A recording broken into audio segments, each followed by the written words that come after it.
In a tragic incident, at least 330 people were killed as Israel launched a wave of airstrikes across Gaza early Tuesday, shattering a fragile ceasefire that had held since January.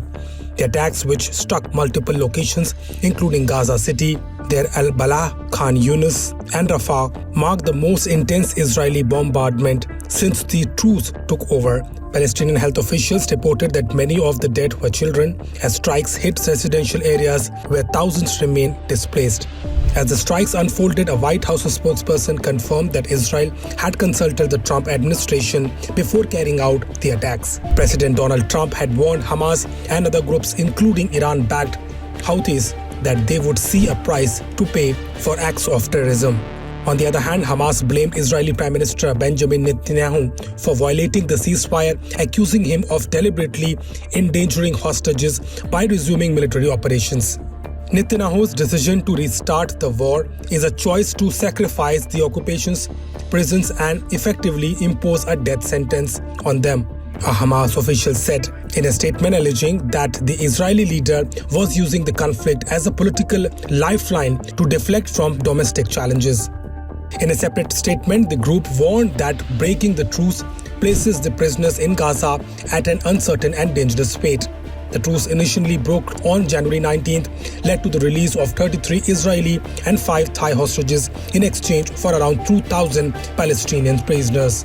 However, tensions mounted as Israel accused Hamas of stalling negotiations and blocked aid deliveries to Gaza as a pressure tactic. Hamas, for its part, instead that any argument must include a permanent end to the war and a full Israeli withdrawal from Gaza, terms Israel was unwilling to accept. Tuesday's airstrike targeted what the Israeli military described as mid-level Hamas commanders and infrastructure. However, Palestinian medics and witnesses reported widespread destruction in civilian areas, including a building in Gaza City and homes in Deir al-Balah. The full scale of the devastation is still unfolding, but the Palestinian Health Ministry has warned that Gaza's already crippled hospital system is struggling to handle the casualties. The latest escalation follows 15 months of war that began on October 7, 2023, when Hamas-led gunmen stormed Israeli border towns, killing about 1,200 people and abducting 251 hostages, according to Israeli authorities.